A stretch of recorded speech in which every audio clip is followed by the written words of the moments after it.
What's up guys, CM back again, finally with a new video.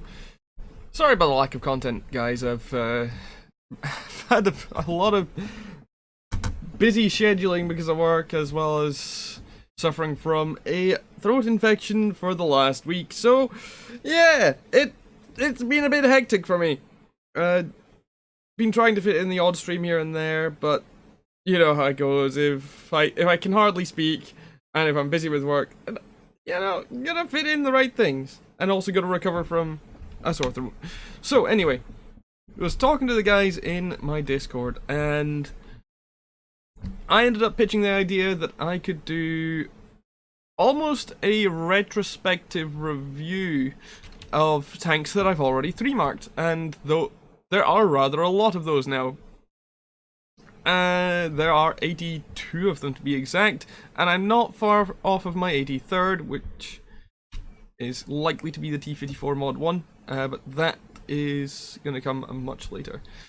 For today though, we're going to take a look back at the VK3001P, which was the very first tank I 3-marked. Now this has seen some buffs since when I first started playing this thing. I started playing back in 2016, February 2016, for those of you who may be wondering, and this tank back then still had the 120 something pen, 124mm of pen I think on this short 88, and the 171mm of pen on the APCR, and was a bit slow, this tank. Then the 9.17 buffs rolled around, and some of the other buffs before that, to the armor penetration, and now this thing is actually really good. It went from being kind of mediocre to being actually a bit of a monster. You can see already that it's quite a mobile tank. You've got a good power to weight, you've got a 60 km/h top speed, which you likely won't hit most of the time, but you will here and there. You've got a good base view range at 370 meters.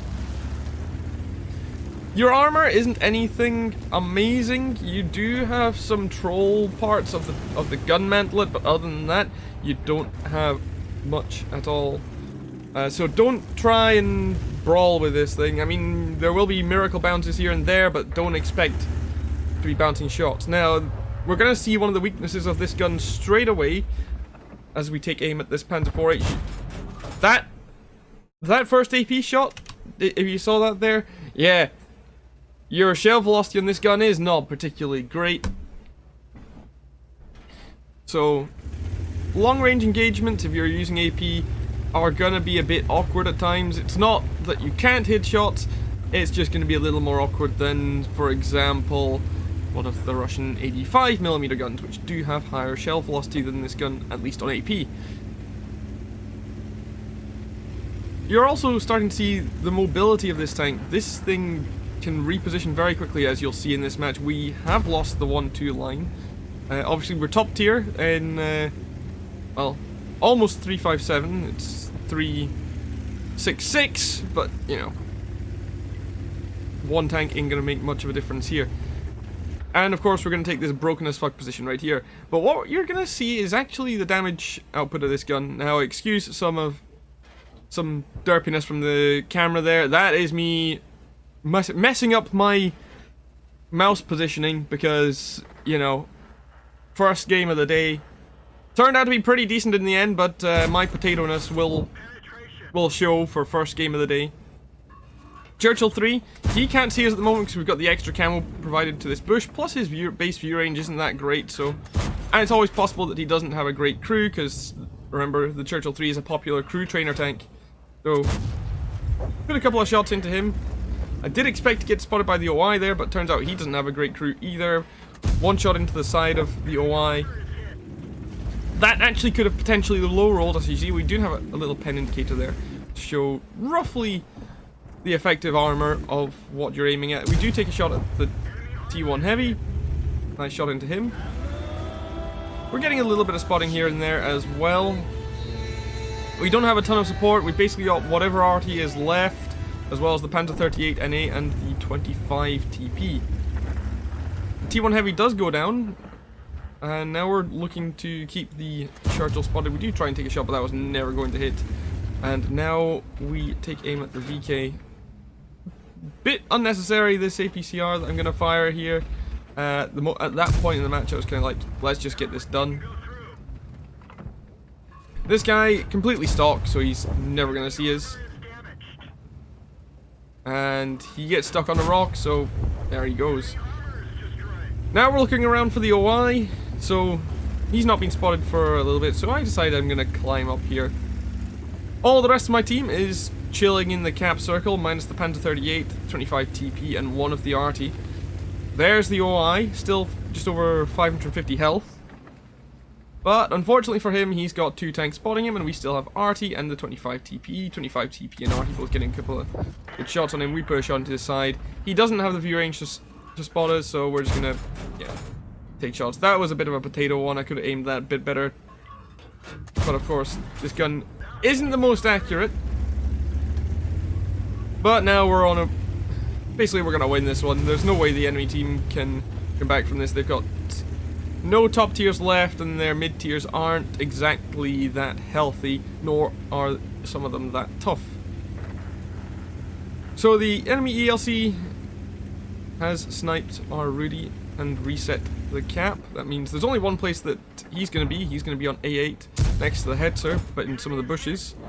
Shot on the KV-1 there, nice into the nice flat side. There's the ELC spotted.